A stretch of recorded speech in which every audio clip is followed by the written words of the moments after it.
Hi everyone, my name is Ashley Noel. I'm going to be your classmate through 692. A brief introduction of myself are the three demographic factors that I picked. One being I'm a female. I feel like in today's world where we're seeing a lot of controversy between males and females as it comes out, being a female and the strength that it requires to be such is important to me. The second factor I picked is obviously I'm African American. That plays a huge role in my cultural beliefs, my ethnicity, the things that I do on a day-to-day basis, how I present myself to people, the places I'm willing to go now versus places I'm not willing to go. So that in a large part plays a significant role in my life. The last thing I pick is that I'm a divorced single mother, which now in 2019, even though divorce is more prevalent, being a single mother, especially being a Black single mother, still carries a huge stigma. And I have all boys. And so that in itself, when you talk about socioeconomic status and achievement of kids who have single mothers or single parent households, it becomes a huge deal trying to break that stigma when it comes to not only myself, but my kids' education.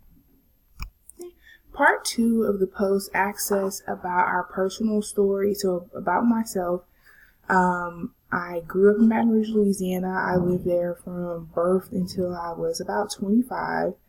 While I was there, my mother and my father were together and married. They met at LSU. But then my father died when I was 2 years old. But because of his profession, he was a professional athlete, I was able to attend private schools, which if you don't know anything about Baton Rouge, Louisiana, that is super important that if you can put your child in private school, that you do, because the public education system there is not highly ranked or highly thought about, and it's not sought after unless there is a dip in the socioeconomic status of a family to where they don't have a choice but to send their kids to public schools. So I went to a Catholic school from K through 8th, and then I went to a Christian school, which was still private, from 9th through 12th. When I graduated high school, I went to college, but I went on an athletic scholarship. I would have went regardless, but athletics was a huge part of my life. In high school, I played basketball. I did track and also did volleyball, but I went to college playing basketball. So I started off in a predominantly white institution in New Orleans, and then I transferred from there and went to a HBCU in Houston, Texas. That transition was monumental for me. It had a lot of implications on how I began to see myself and how I began to see the world. So I feel like that has impacted me as a teacher, impacted me as a person as well. Things that have meaning to my family is being proud of who we are. A lot of people say, well, your family was slaves, but there's nothing shameful in that, and being part of an ancestry or a group of people who were able to rise above situations to continue on their way. As for myself, I am the third girl in my family to actually go to college, receive a degree, and work in a professional job. It's not that my family in itself was low socioeconomically. They just valued business and hard work over education in some ways. So like my grandfather, he was born in Louisville, Mississippi in the 30s. So you know what that means as far as race relations. He stopped going to school when he was in 6th grade, and he moved to Baton Rouge, where he later met my grandmother.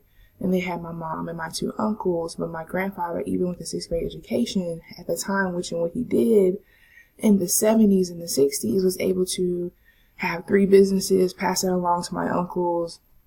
And so it kind of flew upward from there. Celebrations or rituals in my family, holidays that we celebrate that reflect our culture. I can't think of any that we don't celebrate Kwanzaa or anything like that. We are pretty mainstream with our celebrations, Thanksgiving, Christmas, 4th of July. What we do now, or what I do with my own kids, is talk about those African celebrations, things that would have been important to us. I took a West African history class, which really impacted how I felt about African history, and as it evolved into being Black history. So I try to share that with my kids as much as possible. A name that's important to me would be my mother's surname, which is Armstrong. That was a name that my family chose in 1867. Once they were freed from a plantation in St. Francisville, they chose the name Armstrong. So your arm is strong. It kind of speaks to how my family values hard work. One piece of advice that's been handed down to me, particularly as a woman in my family, is if you must cry, to cry in the closet. And that's not saying that emotions make you weak. It is to say that, there's going to be times in your life where things are going to happen. And if you want to be upset about them, you're free to do that. But my mom always told me that you keep that to yourself unless you have somebody to share with or somebody's shoulder to lean on. You just can't trust anybody with your information. And I kind of hold that dear to myself because there's a lot of times where circumstances may get the best of you and somebody may not like you. Or, today when you think about race relations, how people talk down on certain racial groups. And, when I'm upset about it, I don't just blurt out in anger. I try to respond in a way that people can see me for who I am, which is educated, strong, and thoughtful.